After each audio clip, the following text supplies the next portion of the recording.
반갑습니다. 자, 2023년 올해 34회를 대비하는 수험생 여러분 안녕하십니까? 자, 지금부터 우리 공인중개사 법령에 관련되는 핵심 요약 강좌가 출발합니다.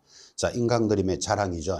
우리 중개사법에서 핵심 요약집은 반드시 출제될 수 있는 위주로 요약이 되어 있습니다. 그래서 요약이 되어 있는 요약집이니까 빠지는 부분이 없이 전부 다 갈 겁니다. 필수 요약 내용이죠. 자, 꾸준히 수업을 공부를 잘 하고 계신 분들은 최소한의 이 정도 내용은 익혀야 한다. 그래서 이게 요약집이 필요합니다. 행여 이 수업을 늦게 시작하신 분들은 자, 지금 기본서라든지 많은 자료들을 다 보기가 쉽지 않죠. 그죠? 그럴 때는 지금 이 중개사법은 이 핵심 요약집만이라도 체크하시는 게 필요할 겁니다. 그래서 이제 요약 강좌 이런 게 의미가 있습니다. 자, 꾸준히 공부하신 분들은 요약 강좌를 잘 들어서 최종 정리하는 내용으로 정리하셔야 되겠고, 늦게 오신 분들은 이 요약집은 3번은 좀 읽기를 강조합니다. 그래서 3회독이다 이러는데, 자, 막 암기해가면서 이해해가면서 이렇게 읽을 필요 없이 소설책 보듯이 3번을 봅니다. 첫 번째 한번 1회독 하고 나시면 이제 가볍게 한번 보셨겠죠. 2회독에 다시 여러분들 접근하시면 아, 이거 받는 건데 처음 보는 것 같다 이런 느낌도 올 겁니다. 이제 그런 부분들을 체크해내는 게 여러분들이 실력이 쌓여가는 겁니다. 3회독 3번째 읽으면 2번이나 읽었는데도 이게 처음 보는 것 같다 이런 것도 있을 수 있습니다. 그런 내용들을 체크하기 위해서 반드시 3회독을 권장하는데, 그때 3회독이라는 것은 막 예민하게 암기하면서 이해하면서 이렇게 보지 마라 그랬습니다. 소설책 보듯이 가볍게 3회독을 권장합니다. 그러면 여러분이 우리 중개사법에서 보는 눈이 확 달라집니다. 눈이 밝아지고 귀가 밝아질 겁니다. 그래서 지금부터 5, 6, 7, 8 강좌가 출발됐는데, 여러분들은 우리 핵심 요약집은 중개사법은 3번은 읽어본다 라는 작은 목표를 체크하시기 바랍니다. 그런 요약 강좌가 출발을 합니다. 자, 자세한 이야기 수업하면서 진행하기로 하고 바로 수업에 임하겠습니다. 자, 교재로는 일단 6페이지 한번 펴보십시오. 자, 6페이지를 펴시면 우리 이 요약집에 차례가 나타났고 중개사 법령의 차례이기도 하죠. 자, 파트 1 제1편이 공인중개사 법령입니다. 옆에다가 70% 적어 놓습니다. 그래서 시험기관에서 이 법령에서 70%를 출제하겠다 이렇게 예고를 하고 있는데, 이 70%가 28문제가 되죠. 그래서 가장 여러분에게 점수를 받기 좋은 단원, 이 단원이 파트 1 1편입니다. 우리 중개사법은 80점 이상 고득점을 하셔서, 원래 60점이면 평균 합격점이잖아, 그죠? 그런데 80점 고득점을 해서 어려운 과목에 20점을 보태주어서 합격의 길로 가는 전략 과목입니다. 그래서 지금 보고 계시는 1편에서는 다 맞추셔야 됩니다. 70%니까 다 맞으면 70점 되겠죠. 자, 오른쪽 파트 2 부동산 거래 시구에 관련되는 법령 그리고 중개실무, 여기서 30%가 출제되니까 12문항인데, 자, 가볍게 여기서 반타작만 하더라도 왼쪽에 70점, 반타작하면 83, 4점 되죠. 그래서 항상 모든 수험생들의 목표가 이렇습니다. 그래서 지금 시작하는 법령에 관련되는 것은 70%는 반드시 다 맞춘다 이렇게 출발을 하시고, 여러분들이 지금 요일을 바꿔가면서 공부하는데 월, 화, 수, 목, 금, 토 요일마다 과목이 달라지지만 제일 공부하기 좋고 점수 받기 좋은 파트가 1편 법령 파트입니다. 행여 누구들은 좀 헷갈리기도 합니다. 또 좀 이렇게 암기할 것도 많습니다. 이렇게 표현도 하지만 그래도 공부한 여러분에게 가장 한 만큼 점수를 주는 단원, 그래서 1편 공인중개사 법령을 잘 관리해야 된다를 강조합니다.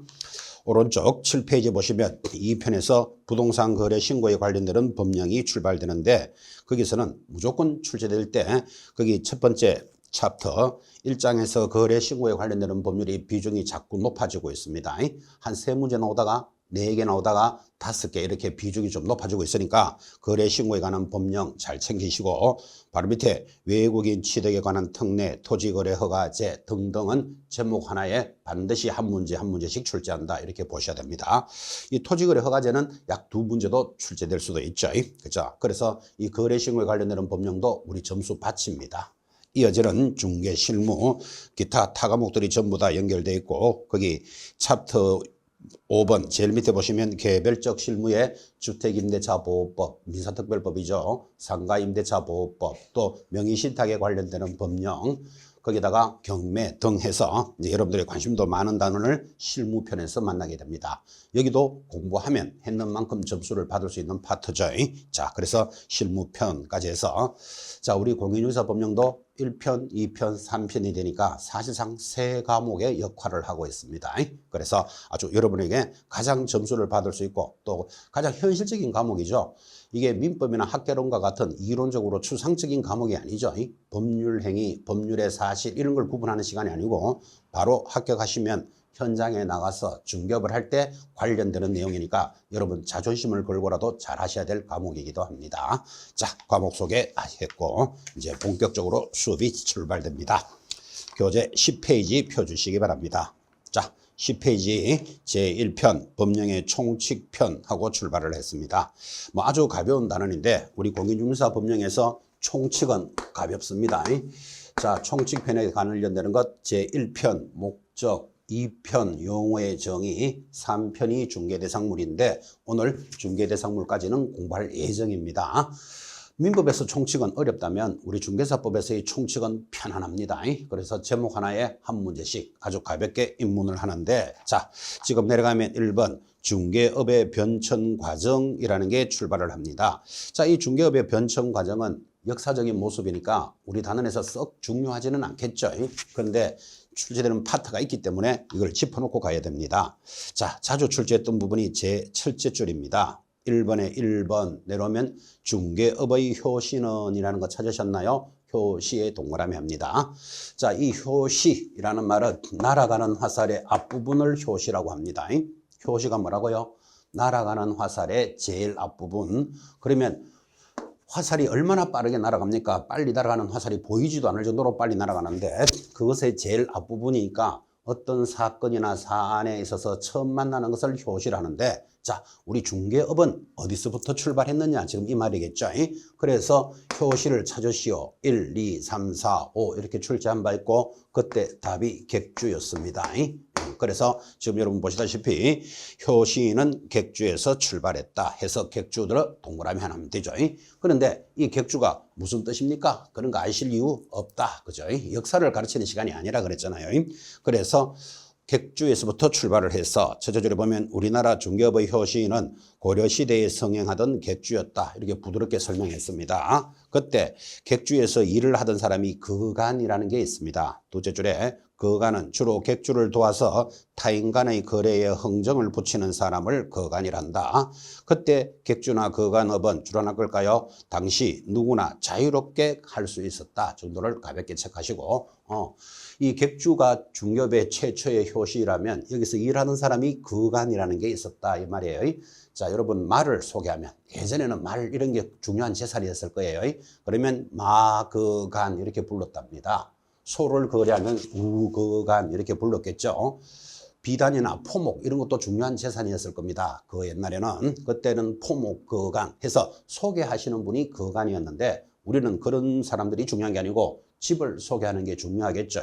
그래서 객주에서 거간이 일을 하는데 집을 소개하는 사람을 가거간이라고 불렀습니다. 그 정도로 가볍게 들으시면 됩니다.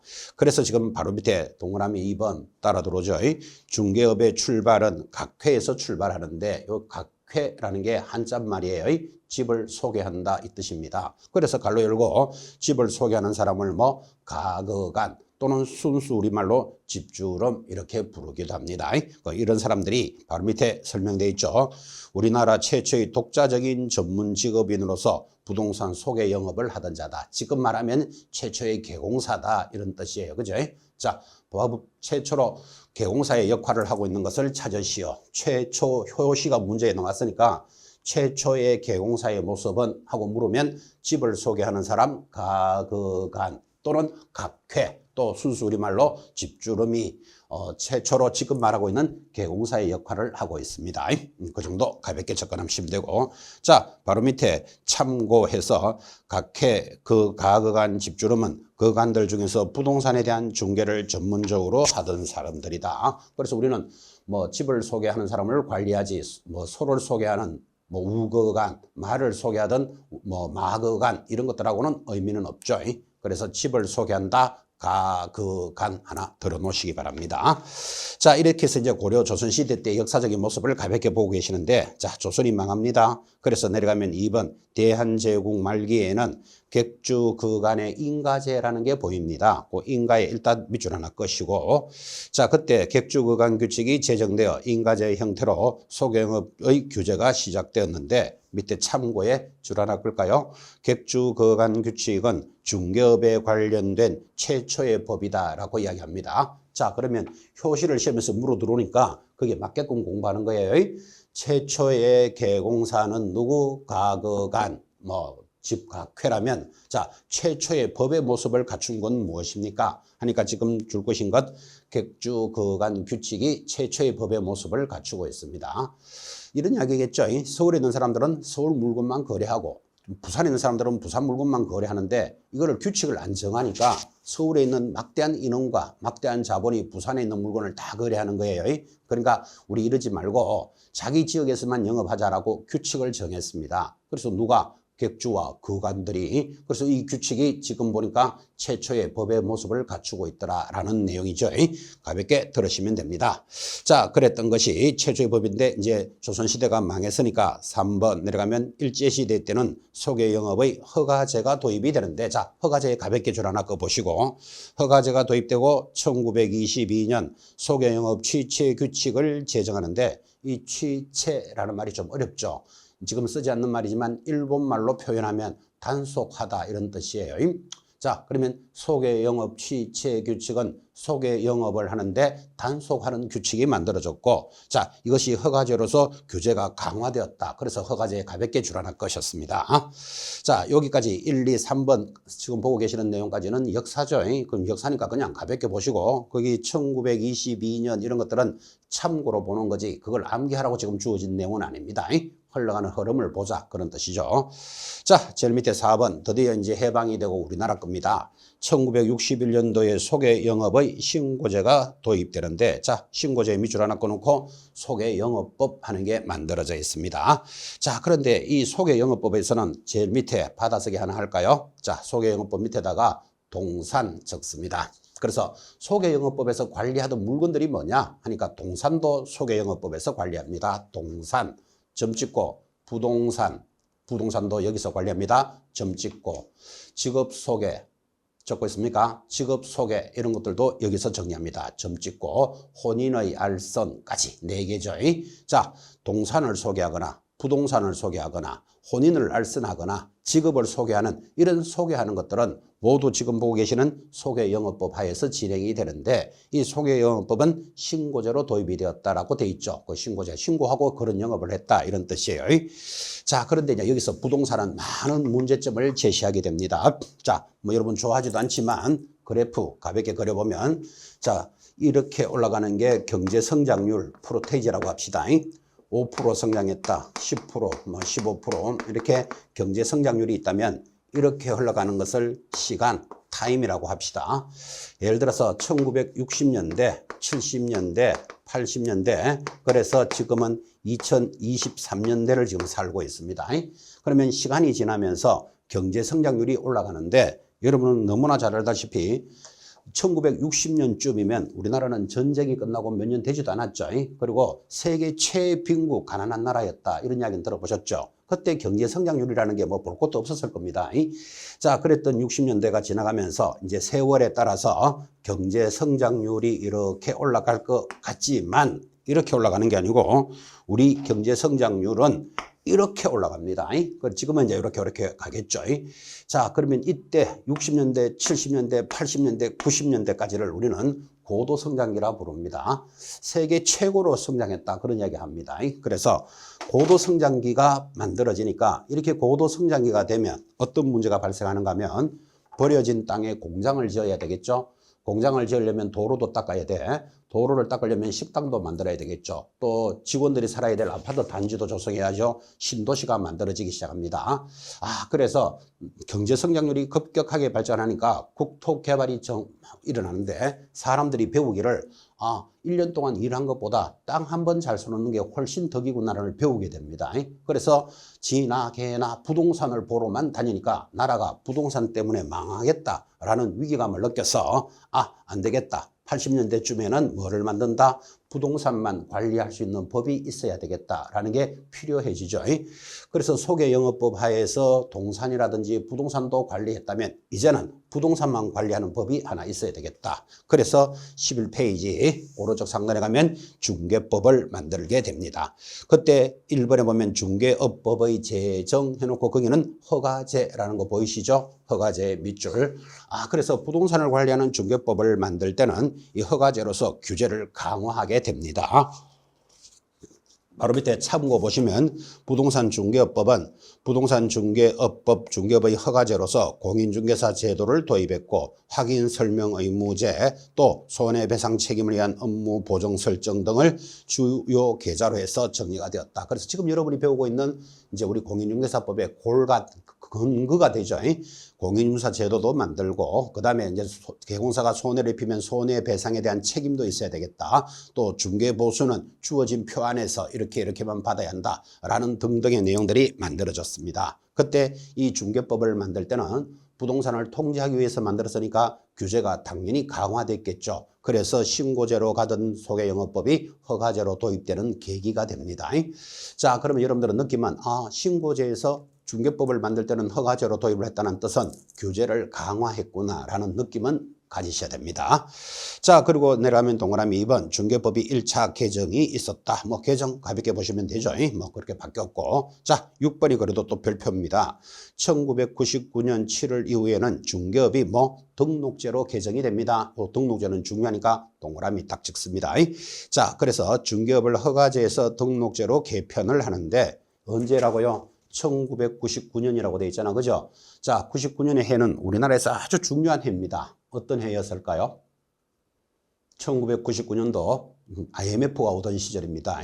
그래서 6.25 사변 다음으로 국가 경제가 어려웠다는 게 IMF 시절이니까 이 IMF 시절이 1998년, 99년 이렇게 진행이 되는데 국가 경제가 이렇게 어려울 때 서민들이 먹고 살 수 있는 중개업을 규제를 강화해야 될 필요가 있을까요? 완화해 줘야 될까요? 완화해 줄 필요가 있겠죠. 그래서 등록제로 도입되는 계기가 됩니다. 그러면 이제 우리가 등록이 돼서 다음 주 공부도 하겠지만 여러분들은 허가에서 등록으로 바뀌었다는 뜻은 규제가 완화되었다. 요 느낌은 하나 가지시고 등록제의 별표입니다. 자, 그렇게 해서 이제 마지막 7번 현재 중개업의 근거법은 자 2005년도 공인중개사 법령에 관련되는 법으로 명칭이 변경되었다가 자 줄 하나 끕시다.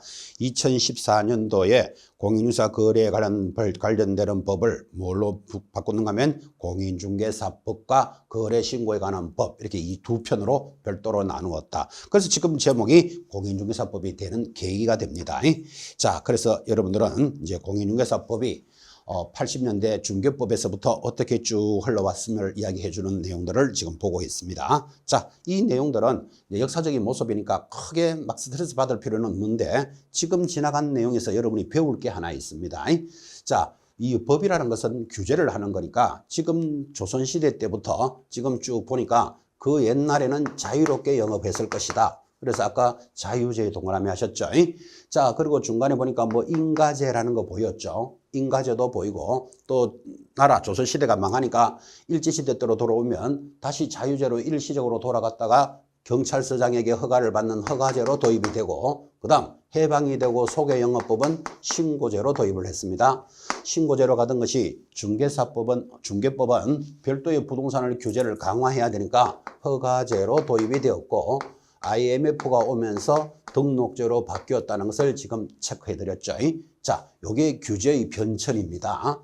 자, 그러면 법을 공부하는 여러분들은 지금 쭉 진행했던 이런 역사적인 모습도 의미가 있겠지만 이 규제가 중요하고 여기서 시험에 문제를 물을 때 이렇게 묻겠죠. 자, 다음 중 규제가 올바른 것을 찾으시오.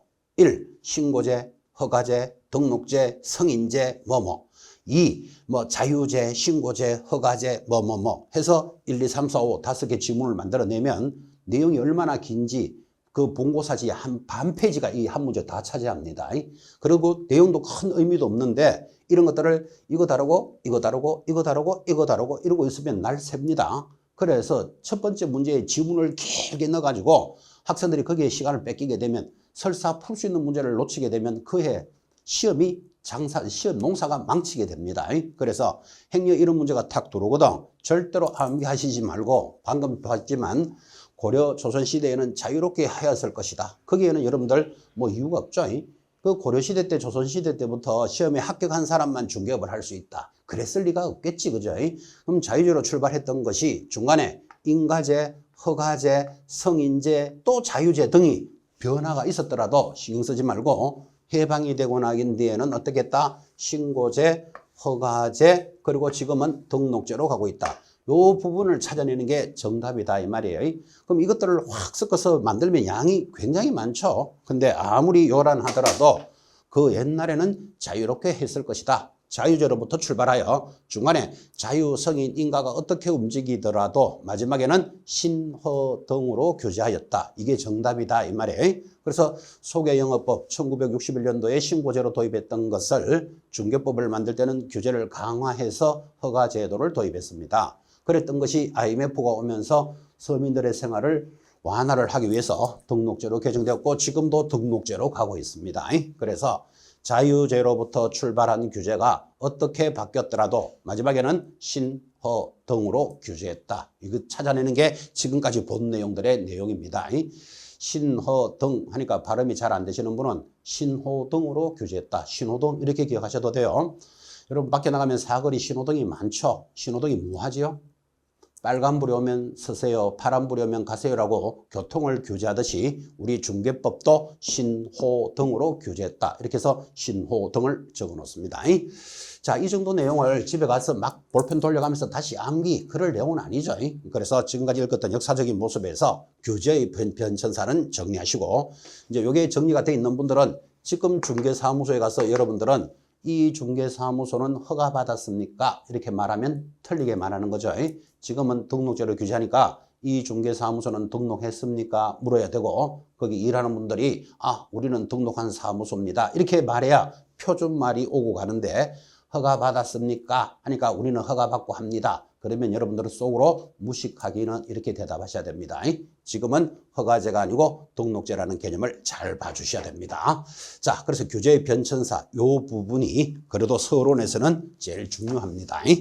자, 그래서 이제 서론이 정리가 되었고 11페이지 이제 하단 이제부터 본론이 출발을 됩니다. 이제 지금까지는 역사적인 모습이니까 여러분이 가볍게 보셔도 되고 자, 11페이지 중개사법령의 구성과 성격, 재정 목적까지가 이제 첫 편이 출발하는데 거기 1번에 공인중개사 법령의 재정 목적 되어 있습니까? 목적에 동그라미 하시고 옆에다가 제1조라고 적으셔야 됩니다. 그래서 자, 우리 중개사법 제1조부터 공부를 하는데 1조는 목적에 대해서 제시를 합니다. 그런데 그죠? 이 목적이 그죠? 아주 독특한 단어입니다. 자, 한번 읽어볼까요? 목적 1조.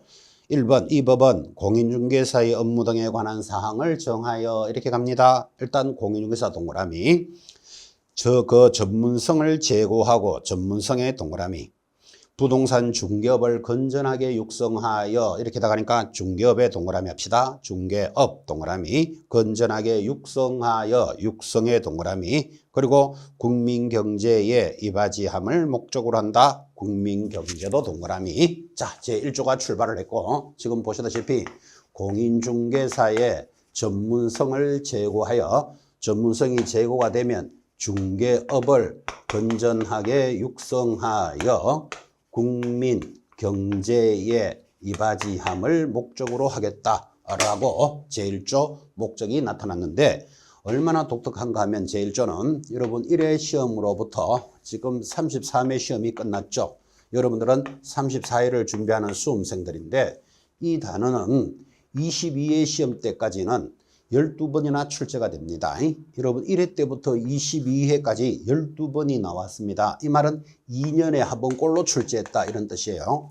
자, 그럼 2년에 한 번꼴로 출제할 정도로 열 몇 번이 나왔으니까 그 문제에 대해서 분석이 다 돼 있는데 그랬던 것이 어떤 사연인지 최근 10년간은 하나도 안 나왔습니다.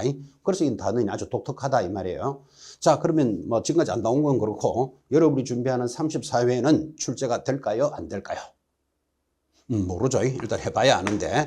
자, 출제가 설사 안 된다 하더라도 여러분 제1조를 공부하지 않고 2조부터 넘어온다는 것도 뭔가 모양은 좀 안 맞죠. 그래서 1조는 항상 시험에 들어올 수 있습니다를 의식하고 공부하셔야 됩니다. 자, 이것도 1조를 그냥 이렇게 1조가 있으니까 뭐 중요합니다 하고 지나가는 것하고 이거 원래 나올 수 있습니다 하는 여러분들이 받아들이는 자세가 달라집니다. 그래서 1조는 자존심을 걸고라도 체크하셔야 돼요. 1조를 모르고 2조부터 공부한다는 것도 모양이 안 맞다 그랬잖아. 그죠? 자, 그러면 이 내용이 12번이나 출제가 되는데 어떻게 나가면 공인중개사의 전문성을 제고하죠. 그런데 이것을 개공사의 하면 벌써 틀리잖아요. 오늘 용어의 정의에서 계속 공부하겠지만 공인중개사와 개공사는 다른 사람입니다. 또는 소속 공인중개사의 이것도 X죠. 전문성을 제고한다 그랬지 공신력을 제고하고 여러분 개공사나 소공사 또는 공인중개사도 공신력이 제고되어야 되지만 목적에는 해당되지 않습니다. 중개업을 건전하게 육성하는데 여러분 중개 업무를 하고 시험에 더 들어오면 글자 하나 더 들어오는 거 웬만큼 눈발가가 찾아내겠습니까? 중개 업무가 아니고 중개업을 건전하게 육성합니다. 이것도 건전하게 지도 육성하고 이러면서 틀리게 처리한다니까요. 뭐 이런 것들이 다 출제됐던 내용이에요. 자, 공인중개사의 전문성이 제고되고 중개업이 건전하게 육성되면 최종 목적은 국민경제에 이바지하는 게 최종 목적이죠. 그래서 최종 목적을 찾아라는 별도로 시험에 나온 바도 있습니다. 여러분이 공부하실 때는 최종 목적이니까 마지막 5번이겠지 그렇게 공부하면 안 되고 시험에 출제할 때는 순서도 섞어버립니다. 그래서 국민경제를 별도로 기억하셔야 되고 이걸 가지고 국민의 재산권 보호에 기여한다. 얼마나 좋은 말이지만 목적에는 해당되지 않습니다. 여러분 부동산 학계론 등을 통해서 수요 공급을 조절하고 이런 말 참 너무나 열심히 했죠. 수요 공급의 조절 당연히 뭐 목적에 해당되지 않습니다. 또는 공법 부동산 공법에서 배우는 토지 공개념을 도입하여 국민 경제를 이바지한다. 무조건 X죠. 너무너무 좋은 말씀들을 틀리게 처리하는 게 12번이나 출제를 했다 이 말이에요. 그럼 결국은 1조 목적은 어떻게 되어 있는가 하면 글씨 하나, 토시 하나를 정확하게 보고해야 된다를 가르치는 겁니다. 그리고 목적을 딱 나누면 몇 개? 5개. 그러면 여러분들이 만나는 시험이 오지선다형이니까 항상 어떤 내용이 1, 2, 3, 4, 4가지로 되는 것도 쓸데없는 거 붙이면 문제 하나 되죠. 6개 되는 것도 하나 빼내면 문제 만들어지죠. 그래서 어떤 주제가 하나, 둘, 셋, 넷 또는 5개 이렇게 딱 끌어지는 연습을 하셔야 되고 이 오지선다형을 주면 여러분들에게는 이게 시험 치는 요령이기도 합니다. 그래서 지금 목적을 몇 개로 끊었다? 5가지로 끊은 이유가 거기에 있는 겁니다. 자, 그래서 1조 목적은 12번이나 출제될 때 이렇게 나오는 것들을 전부 다 했으니까 여러분들은 부동산 투기 요즘 부동산에 관련되는 문제는 부동산 투기 이런 말 빼버리면 말이 안 되죠. 부동산 투기를 억제하여 국민 경제에 이바지한다. 아무리 좋은 말이 부동산 투기여도 해당 사항은 없죠. 그렇게 해서 제1조 목적을 지금 보고 계시는데 가볍게 교재에 수록이 되어 있지만 설렁설렁 지나갈 단어는 아니다. 지금 그런 뜻이에요. 글씨 하나, 토시 하나, 문구 하나까지도 정확하게 체크하셔야 됩니다. 오늘 여러분들은 최종 목적 하나는 꼭 기억하셔야 됩니다. 최종 목적이 뭐라고요? 국민의 재산권 보호나 국민의 소유권을 보호하는 게 아니고 국민 경제에 이바지하는 게 최종 목적이니까 최종 목적 하나만이라도 꼭 체크하셔야 됩니다. 이 최종 목적을 심어주고 싶어서 이렇게까지도 수업을 합니다. 자, 여러분 시험에 합격하시면 이제 언젠가는 중개업을 하시겠죠. 중개업을 하려면 제일 먼저 뭐 할까요? 중개업을 하려면 제일 먼저 뭐 고객을 확보해야 됩니다. 그런 말은 당연한 이야기고 중개업을 시작하려면 제일 먼저 개업식부터 합니다. 모든 사업에는 개업식을 하는데 왜 개업식을 하죠? 내가 이런 업을 하고 있다는 것을 주변 사람들한테 알려야 되는 게 개업식이잖아. 그죠? 그래서 여러분들이 이제 자격증에 합격하시고 이제 드디어 중개사무소 오픈을 하시면 개업식을 하게 됩니다. 명태도 한 마리 걸어놓고 이런 거 보셨죠? 그래서 친구나 가까운 사람들이 꽃다발도 하나 들고 옵니다. 맥주도 한 명 사와서 야 드디어 개업을 축하합니다. 이제 드디어 사장님 된 것을 축하한다 이 말이죠. 그래서 개업을 축하하는데 해놓고는 뜬금없이 그런데 이 업을 하는 최종 목적이 무엇입니까? 라고 만약에 질문이 들어오면 여러분들은 뭐라고 대답해야 될까요? 국민경제에 입하잔다. 배운 대로 그렇게 대답하시기 바랍니다. 질문하는 사람이 이 개업을 축하하는데 이 업을 하는 최종 목적이 뭔데 하니까 국민경제에 입하잔다. 이렇게 대답하면 그 친구가 띵 하겠죠. 냉수 떠와서 냉수 마시고 다시 물어보겠다. 이 업을 하는 최종 목적이 뭔데 하면 그때도 뭐라고 대답해야 되죠? 국민경제에 입하잔다. 배웠으니까 꼭 써먹어라 이 말이죠.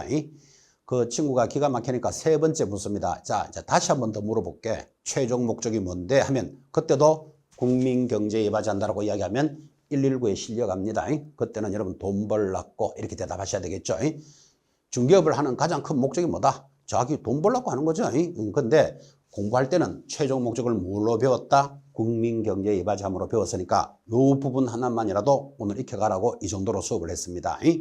마지막 모의고사에 제일 쪽 목적에 대해서 해당되지 않는 것, 국민의 재산권 보호에 기여함을 목적으로 한다. 이런 것들은 답이잖아, 그죠? 재산권 보호 또는 소유권 보호에 기여한다. 이런 말들이 X인데 지금 이 정도로 수업을 했음에도 불구하고 이거를 놓치는 학생이 나오더라니까요. 그래서 목적은 5가지로 나누었대. 최종 목적, 국민경제에 입하지함을 목적으로 한다. 이 부분은 하나 새겨가셔야 됩니다. 자, 제일 좀 목적을 봤는데 목적을 보니까 밑에 내려오는 법령의 구성을 알게 되더라고요. 자, 구성은 크게 시험하고는 관계없으니까 가볍게 확인합니다. 자, 이 부분 어떻게 구성이 됩니까 하니까 1. 공인중개사법이 있다. 밑에 7장 51개 조문 이런 거 보이시죠? 뭐 몇 개 조문도 알 필요는 없지만 구성이 되어 있다는 걸 보는 거예요.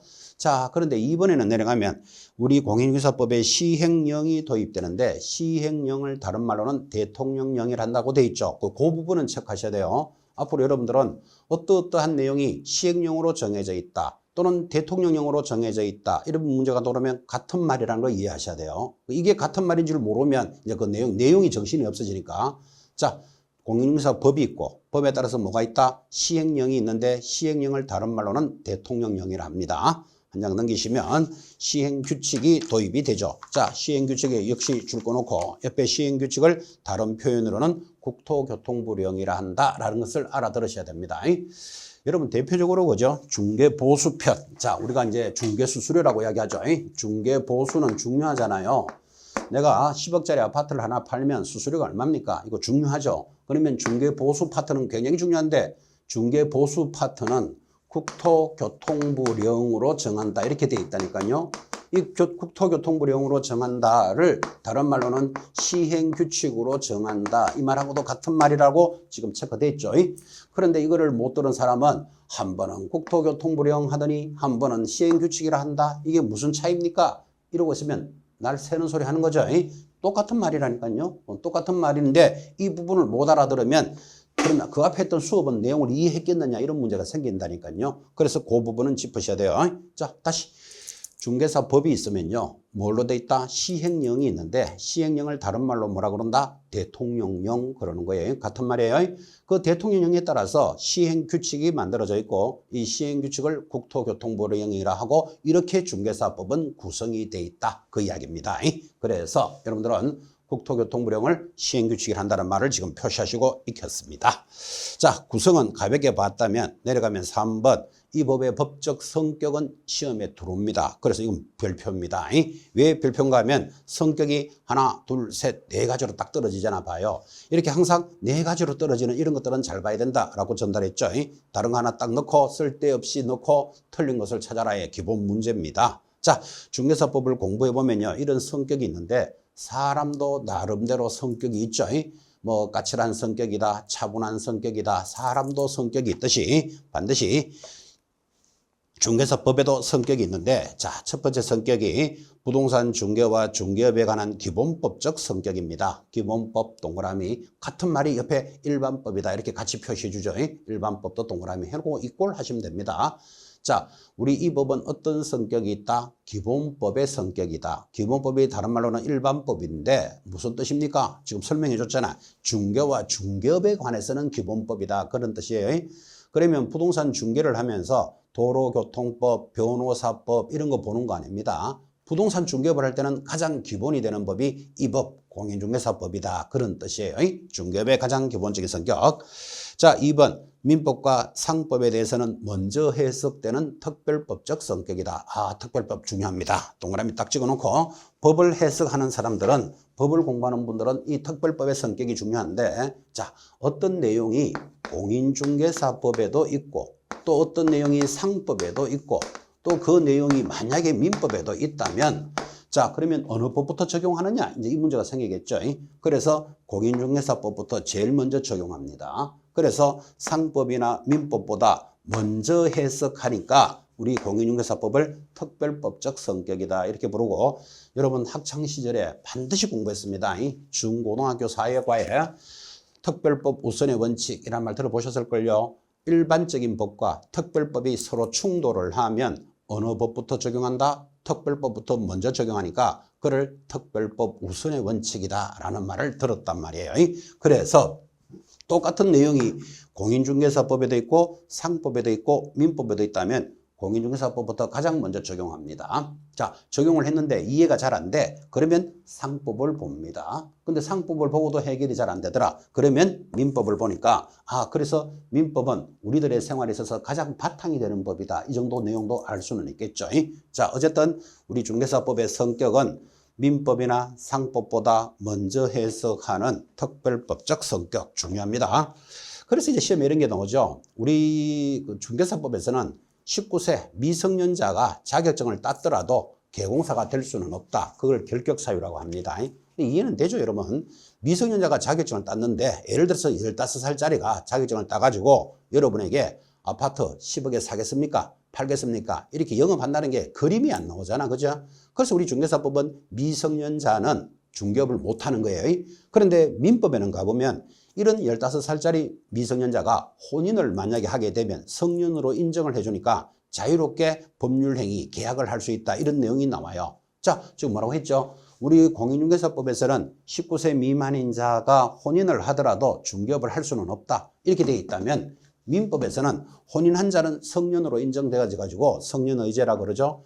중개업을 할 수도 있다라고 표시를 한다면, 자, 그러면 법과 법이 충돌하잖아. 여기는 안 된다는데 여기는 된다잖아, 지금. 그죠? 그러면 뭐부터 적용해야 된다? 특별법부터 적용해서 우리 공인중개사법을 따라서 중개업을 할 수 없다라고 체크하셔야 돼요. 실제 그래 문제 나와요. 자, 19세인 자가 혼인을 하면 중개업을 할 수 있다 하면 X다 이 말이에요. 중개사법에서는 안 된다고 돼 있다고. 근데 민법에서는 19세 미만인 자 혼인하면 성년으로서 자유롭게 계약할 수 있다 이렇게 돼 있어 법과 법이 충돌을 하지만 어느 법부터 적용합니까? 중개사법부터 적용하니까 우리 법을 특별법적 성격이다. 그렇게 설명했죠. 자, 세 번째는 별표입니다. 공법과 사법에 섞여 있는 중간법인데 이 중간법을 갈로 열고 혼합법, 점 찍고 사회법이라고도 부릅니다. 자, 혼합법이면서 사회법이라는 것은 사회가 발달하면서 만들어진다 그런 뜻이에요. 자, 세상의 법이라는 법은 거죠. 공법. 여러분 이 공법이라는 게 부동산 배우시는 공법 말고 국가가 관리하는 법을 공법이라고 그래요. 자, 대표적으로 뭐 형사소송법 이런 거겠죠. 헌법 이런 것. 여러분 우리 중개사법에 보면 무슨 행위를 위반하면 3년 징역 3천만 원 벌금에 처한다 이런 내용이 나오는데 여러분 개인이 3년 징역 보내겠다 이런 건 없죠. 국가가 행하는 일이죠. 그래서 공법적인 요소는 국가가 관리하는 법이고 개인과 개인에 관련되는 법이 사법입니다. 대표적으로 민법, 상법, 우리 중개사법 이런 것들은 개인과 개인의 거래에 관련되는 법들이죠. 자, 그러면 세상의 법이라는 법은 공법 아니면 사법 이렇게 두 가지 종류가 있습니다. 입시철에 보시면요. 서울대학교 법과대학에 과가 두 개 있습니다. 공법학과, 사법학과, 공법을 연구하는 과, 사법을 연구하는 과 그런 뜻이겠죠.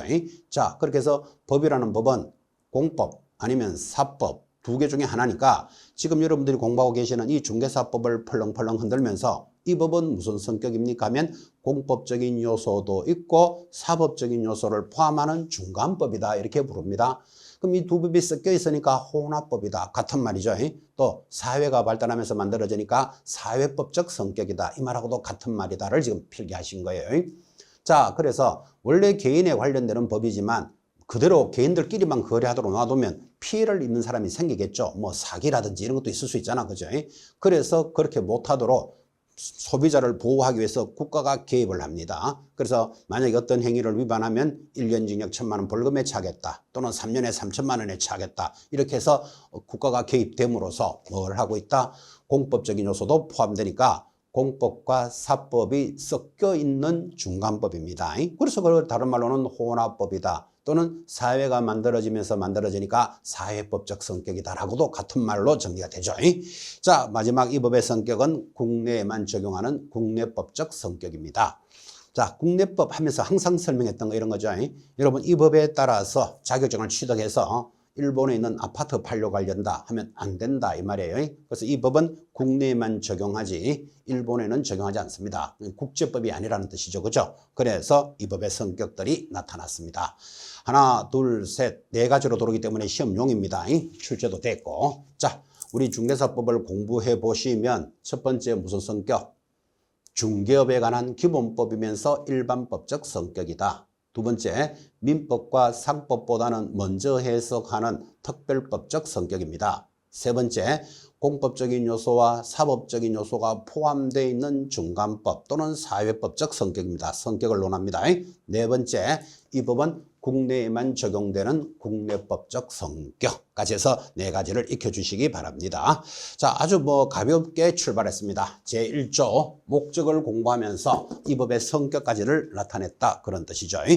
자, 어쩌면 여기까지가 서론입니다. 자, 이어지는 제3장 이제 용어의 정의 제2조인데 여기서부터가 우리 단원에 있어서는 오리지널 본론이 출발하게 됩니다. 자, 잠깐 쉬었다가 2조 용어의 정의 체크하도록 하겠습니다.